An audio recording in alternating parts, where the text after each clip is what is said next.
जन जन तक पहुंचाने वाले महर्षि वाल्मीकि की इस पावन साधना स्थली को मैं कोटि कोटि नमन करता हूं।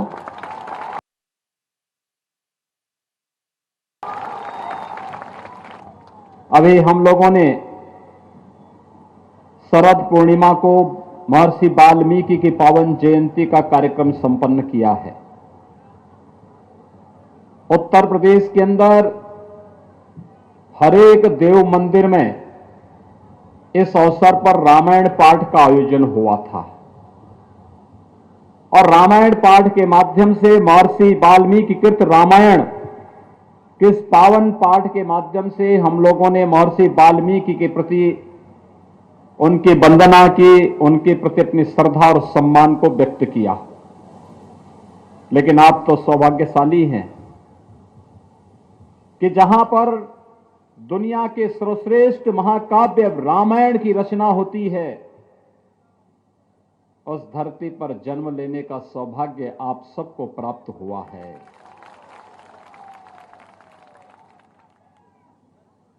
जो धरती मां सीता की शरणस्थली बनी थी, सचमुच उस धरती पर जन्म लेना पूर्व जन्मों के पुण्यों का ही प्रतिफल है और आप सब उस पुण्यों को अर्जित कर रहे हैं कि मां सीता की शरणस्थली के रूप में, महर्षि वाल्मीकि के आश्रम के रूप में विख्यात त्रिवेणी की इस धरती पर जन्म लेने का सौभाग्य आप सबको प्राप्त हुआ है। इसलिए मैं आप सबका हृदय से अभिनंदन करता हूं, स्वागत करता हूं। भाइयों बहनों, ये त्रिवेणी की भूमि भी है। त्रिवेणी दो ही है, या तो हमारे प्रयागराज जहां गंगा, यमुना और पवित्र सरस्वती का संगम है, त्रिवेणी का वह पवित्र स्थल जहां प्रयागराज कुंभ के अवसर पर हम सबको जाने का सौभाग्य प्राप्त होता है, या फिर त्रिवेणी ये पवित्र धरती है जहां पर आप सबको जन्म लेने का सौभाग्य प्राप्त हुआ है। बहुत पवित्र धरती है। लोग यहां के बहुत सज्जन हैं, सीधे साधे लोग हैं। अपनी कर्मठता के साथ, अपनी ईमानदारी के साथ अपना जीवन यापन करते हैं। और भाइयों बहनों, वास्तव में मनुष्य जीवन में अपने आध्यात्मिक और धार्मिक परंपराओं का निर्वहन करते हुए अगर हम लोग अपनी दिनचर्या को आगे बढ़ाते हैं तो यही हमारे लिए जीवन का सौभाग्य होता है। और इस पवित्र धरती पर जन्म लेकर के आप लोग अपने न केवल कर्मठता के साथ, अपनी मेहनत और अपने परिश्रम के साथ इस क्षेत्र के विकास को आगे बढ़ाने का कार्य कर रहे हैं, साथ साथ महर्षि वाल्मीकि और माता सीता की पावन धरा को भी देश और दुनिया के सामने एक नई ऊंचाइयों तक पहुंचाने का कार्य कर रहे हैं। ये सचमुच बहुत सराहनीय प्रयास है। ये वर्ष हमारे लिए कई मायनों में महत्वपूर्ण रहा है। एक, पूरी दुनिया त्रस्त है कोरोना वायरस से।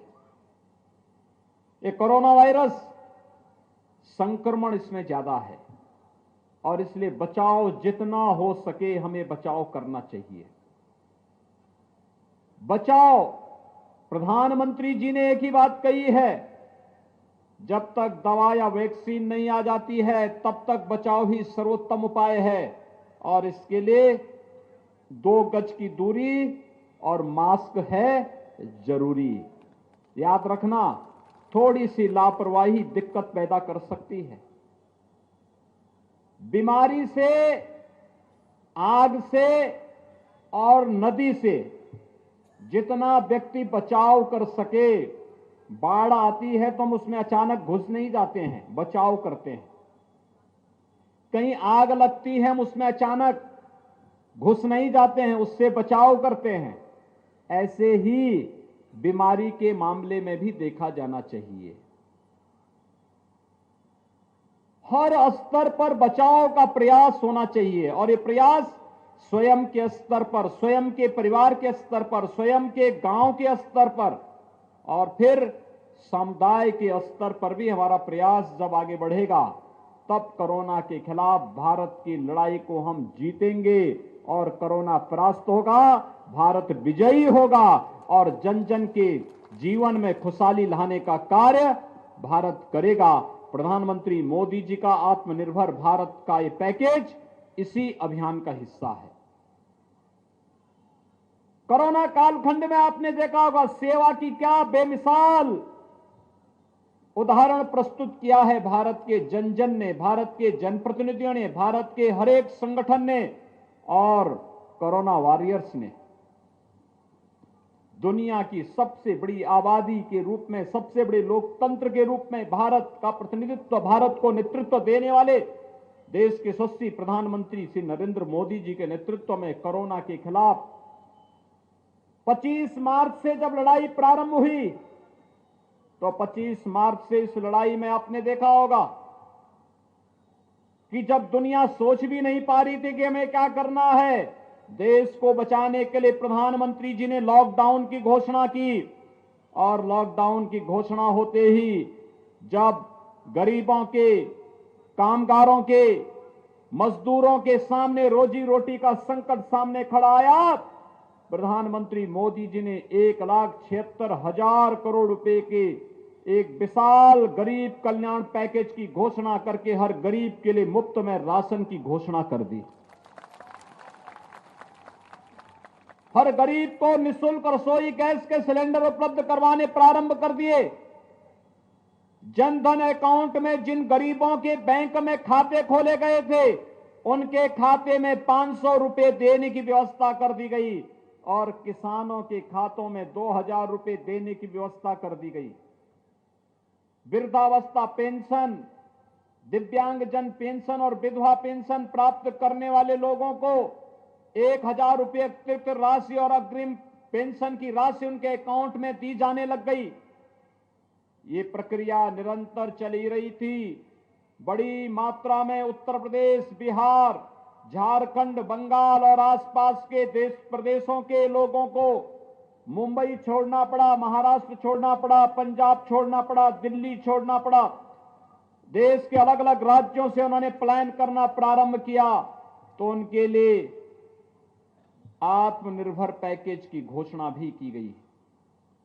और भाइयों बहनों, जब अलग अलग राज्यों से हमारे नौजवान और वहां पर कामगार और श्रमिक के रूप में काम करने वाले लोग जब पलायन कर रहे थे, हो सकता है उन राज्यों में उनको सुरक्षा और सम्मान न मिला हो, लेकिन जैसे ही उत्तर प्रदेश के अंदर आपने प्रवेश किया होगा, आपको अपनत्व महसूस हुआ होगा कि उत्तर प्रदेश में भोजन भी, उत्तर प्रदेश में रहने की व्यवस्था भी, उत्तर प्रदेश में सुरक्षित घरों तक पहुंचाने की व्यवस्था भी हो रही थी। लोगों ने मुझसे पूछा उस समय, उन्होंने कहा कि ये उत्तर प्रदेश के लोग नहीं, ये तो बिहार के लोग हैं। मैंने कहा बिहार के लोग हैं तो और भी महत्वपूर्ण हमारे लिए हैं, क्योंकि बिहार तो माता सीता का मायका है और इसलिए भी हमें बिहार के लोगों की और भी खातिरदारी करनी है। कोई कोताही नहीं होनी चाहिए। और भाइयों बहनों, आपने देखा होगा सुरक्षित सभी लोगों को उनके घरों तक पहुंचाने की पुख्ता व्यवस्था उस दौरान की गई। प्रधानमंत्री मोदी जी ने ट्रेन स्टेशन ट्रेन लगाई, घर घर तक लोगों को पहुंचाने का कार्य हुआ। आत्मनिर्भर पैकेज के अंतर्गत नौजवानों के लिए रोजगार और नौकरी की सुविधाओं को आगे बढ़ाने का कार्य किया गया। आपने देखा होगा पिछले 6 वर्षों से मोदी जी प्रधानमंत्री हैं और शासन की योजनाओं का लाभ कैसे मिलना चाहिए इसका उन्होंने आदर्श प्रस्तुत किया। कोई भेदभाव किसी के साथ नहीं, न जाति के आधार पर, न मत के आधार पर, न मजहब के आधार पर, न संप्रदाय के आधार पर, न क्षेत्र के आधार पर, न भाषा के आधार पर, कोई भेदभाव नहीं। शासन की योजनाओं में भेदभाव नहीं। हमने तो कहा सबका साथ, सबका विकास। यही मोदी जी का नारा है और यही नीतीश जी का भी नारा है। याद करिए, कांग्रेस और राजद की सरकार भी 15 वर्षों तक बिहार में थी और देश में थी। क्या करते थे ये लोग? इन्होंने मकान नहीं दिया, इन्होंने शौचालय नहीं दिया, इन्होंने विद्युत का कनेक्शन नहीं दिया, इन्होंने रसोई गैस का कनेक्शन नहीं दिया, स्वास्थ्य के लिए 5 लाख रुपए की स्वास्थ्य बीमा का कवर भी गरीबों को नहीं दिया, पीने के लिए पानी भी नहीं दिया, सड़क भी नहीं दी, कुछ भी तो नहीं दिया। और आज ये लोग आ गए हैं जो पहले जाति के नाम पे बांटते थे, अपने परिवार का पेट भरते थे, उन लोगों ने आज फिर से नारा लगाना प्रारंभ कर दिया। रोजगार का झुंझुना पकड़ा करके लोगों की आंखों में धूल झोंकने का प्रयास कर रहे हैं। नौजवानों, इस झुंझुने में आने की आवश्यकता नहीं, इसमें आने की बहकावे में आने की आवश्यकता नहीं। विकास और सुशासन का जो मॉडल प्रधानमंत्री मोदी जी के मार्गदर्शन में नीतीश जी ने बिहार के अंदर आगे बढ़ाने का कार्य किया है, यही बिहार के नौजवानों को नौकरी भी देगा, यही रोजगार भी देगा और यही बिहार के सम्मान को और स्वाभिमान को आगे बढ़ाने का कार्य भी करेगा। कांग्रेस हो या राजद, ये केवल धोखा देने के सिवाय बाकी इनके पास कोई दूसरा कार्य नहीं। विभाजन और बंटवारा करना, 1945-47 में इन्होंने देश का विभाजन किया था और लगातार समाज को कहीं जाति के नाम पर, कहीं क्षेत्र के नाम पर, कहीं मत और मजहब के आधार पर बांटने का कार्य ये लोग केवल करते हैं। ये लोग जोड़ने का कार्य नहीं कर सकते, इनसे कोई उम्मीद मत करिए। विकास ऐसे होना चाहिए जैसे मोदी जी ने दिया। मोदी जी ने जो मॉडल दिया, हर गरीब को मकान देंगे, तेजी के साथ देना प्रारंभ हुआ।